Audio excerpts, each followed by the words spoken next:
All right, welcome to another edition of Inside Jokes RV. This is yours truly, Joe Shelton. Hey, now you may be wondering why I'm showing you this patch of dirt. You see that big divot right there, right there. See that big divot right there.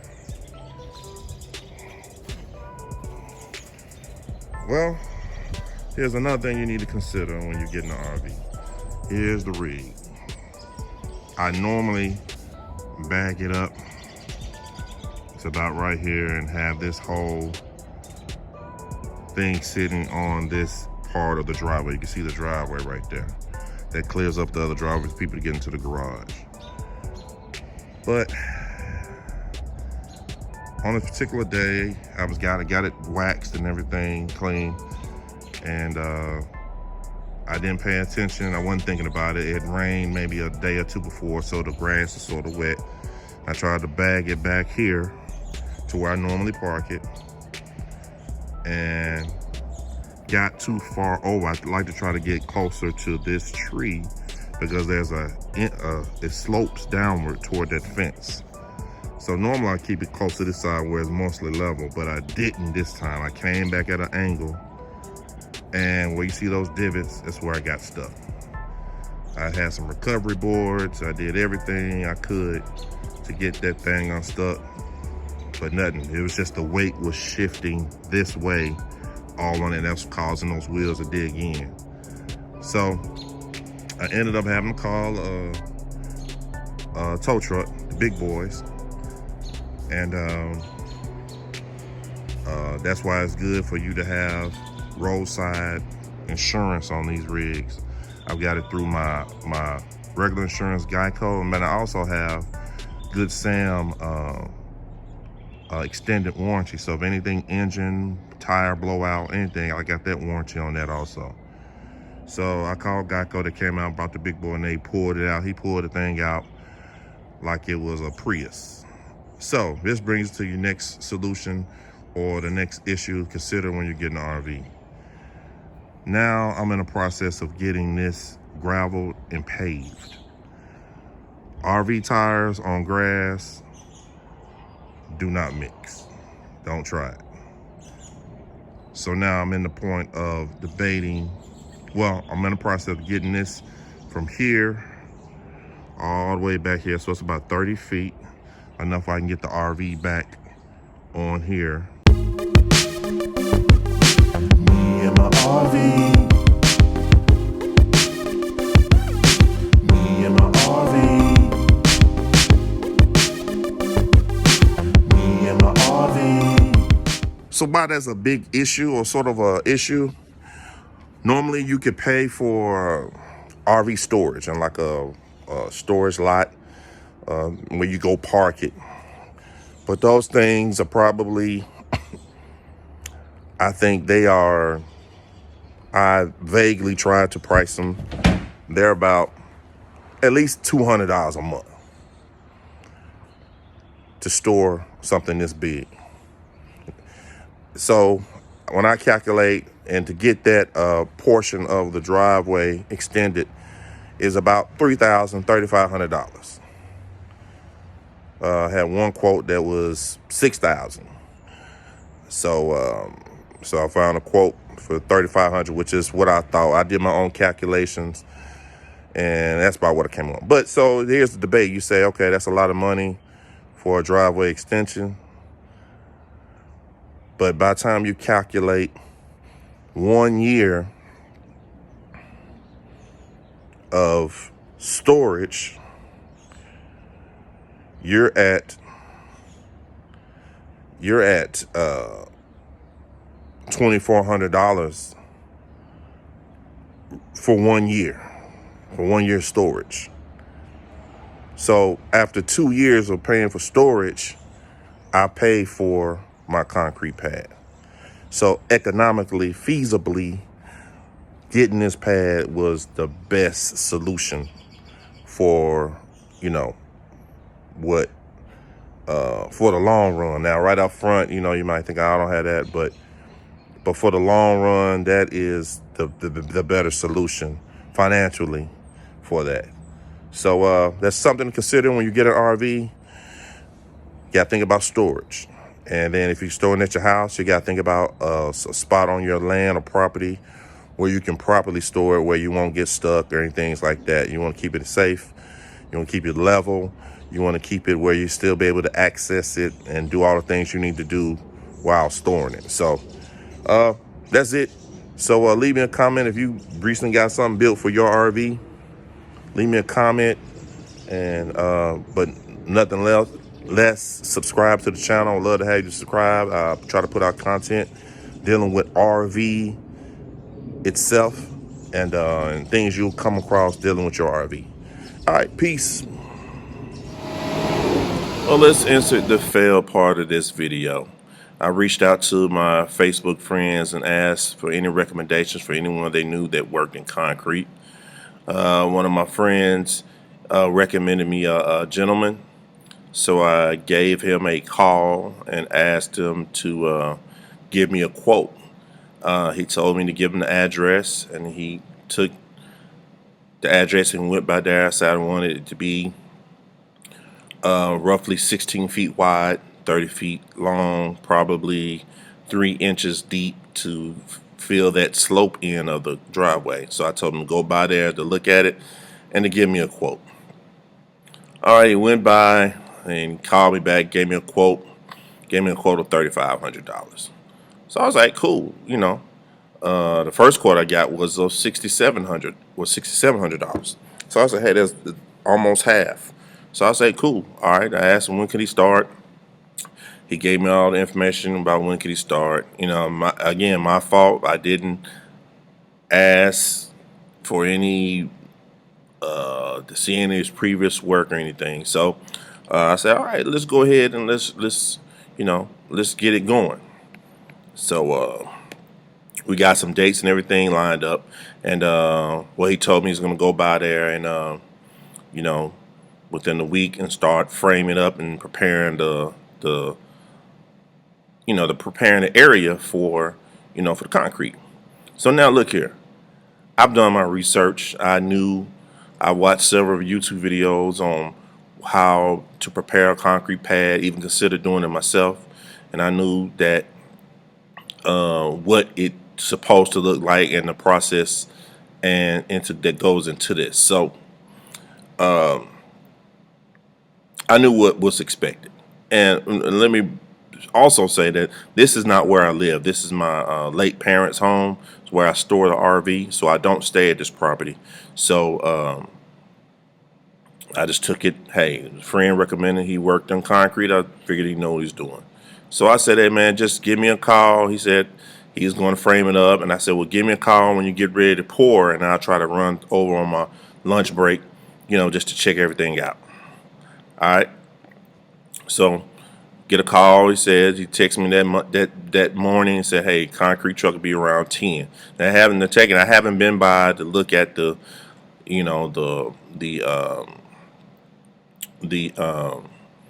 prep work that he's done. So this is my first view of the prep work. So strike one, when I get there and I see the concrete truck in the driveway, and I go back in the backyard and I look at the site. So strike one, I knew that he didn't bobcat that whole site out. You're supposed to take the bobcat and level that hole, take that topsoil level off, and you're supposed to put down a base of crush and run type gravel as your base, and that's going to help you to get it more level and firm or solid foundation for the concrete to sit on top of. So that was strike one. So I said, well, first guy quoted me $6,700.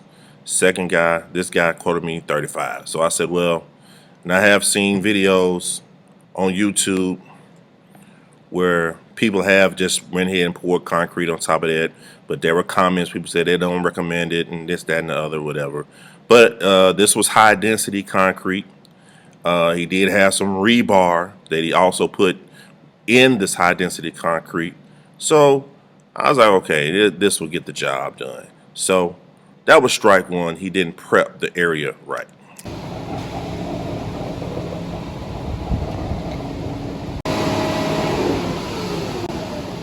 Strike number 2.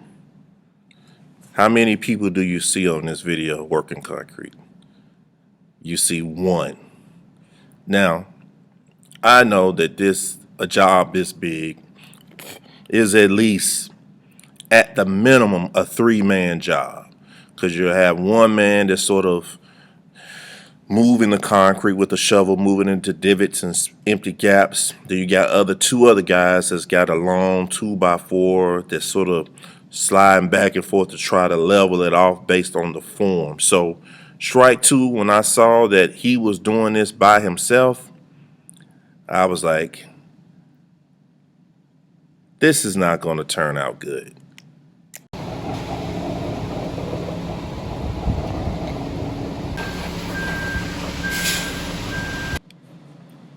Strike number 3. As I was looking around, it's just him by himself. I was wondering where that big long thing is. You know, the big long trowel.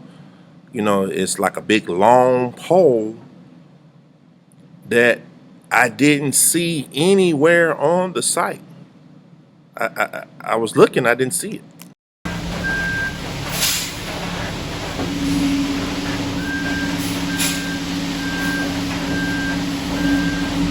So I had to get back to work, so I left, and I was in my mind, I was hoping that this guy was a concrete whisperer, that he was going to work some miracles by himself with this big load of concrete.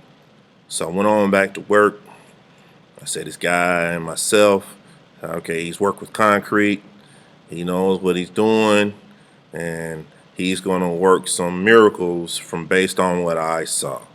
So went back to work. I guess 4 hours later, I stopped back by. Here are the pictures of the final result.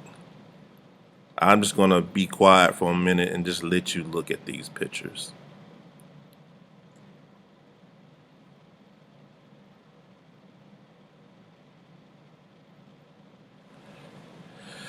This was actually the next day. He came by and he started removing the forms, and he wanted me to come by and meet him to pay him. So I come by and we're looking at it, and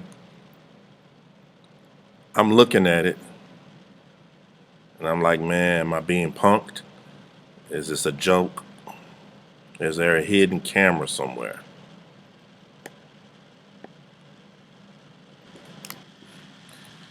Strike 4. Yeah, I'm making up my own rules here. But you see that Altima up there? That's the car he was in. I'm expecting at least a truck with some tools in the back. So strike 4, when I saw he was in an Altima, I should have known this is exactly what I was going to get. Look at the finish on it. You know that long pole trowel that I talked about? Well, I asked him about why does it look so rough. He said he realized the one he had was broke and he had to go run and get one after the concrete was poured. And this was terrible. So, I'm thinking, maybe he had that long trowel, I guess that's what it's called. Maybe he had it broken into pieces in his trunk. That's what I was thinking. That's what I was hoping. But I don't think he had one. I think he realized it and had to go find one. He said he had to go to Lowe's somewhere and get one after the concrete had been poured. So I don't know how long that took, but what I can see is that the concrete started hardening up while he was going to find this trowel or whatever the thing is called, and it already started to set. And there was really nothing he could do about it. So you live and you learn. The good news about this is it's going to serve the purpose of what I needed. It's solid. It's high density concrete. There's rebar in it, and it's going to keep me from getting stuck. So it's going to serve the purpose that I need, but it just doesn't look good.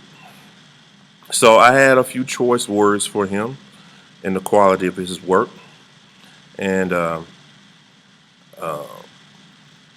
I told him, I can't say what I told him on here. It's a family channel, but I had some words for him, and I was like, "No, I'm not paying you $3,500 for this."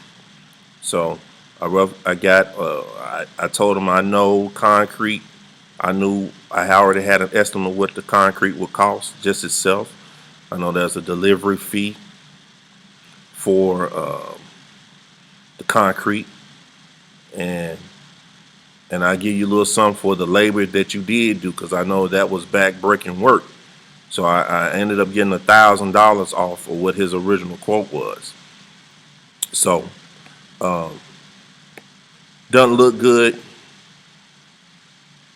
and just a message to everybody out there: cheaper doesn't always mean better. You pay for what you get.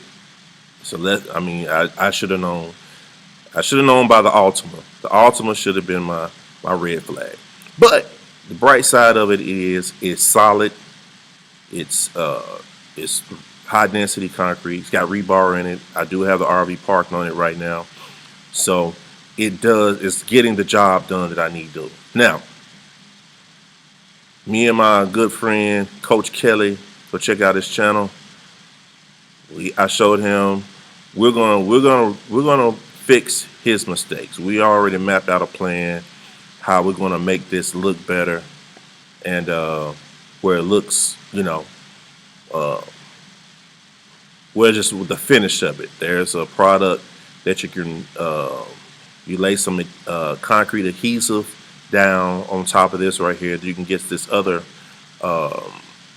patch type concrete that you can lay on top of this that will smooth it out. Then we'll smooth it out to where it looks a lot better than what it is right here. So we've already mapped out a plan. We'll do that when it gets warm in the spring of 2023. But it's a fail. I always see work when you're doing something like this, but completely my fault. I should have known better. But it's getting the job done. I do have the RV parked on it, and it's going to serve its purpose. So learn from my mistakes, and hopefully if you got a project like this coming up soon, that you will take all these things in consideration, and so you won't go through what I went through. But if you like this video, leave me some comments down in the comment section. If you haven't already, subscribe to the channel. Subscribe, click the like button and the bell notification when I put up new videos, and we'll see you all on the next episode. Peace. Me and my RV.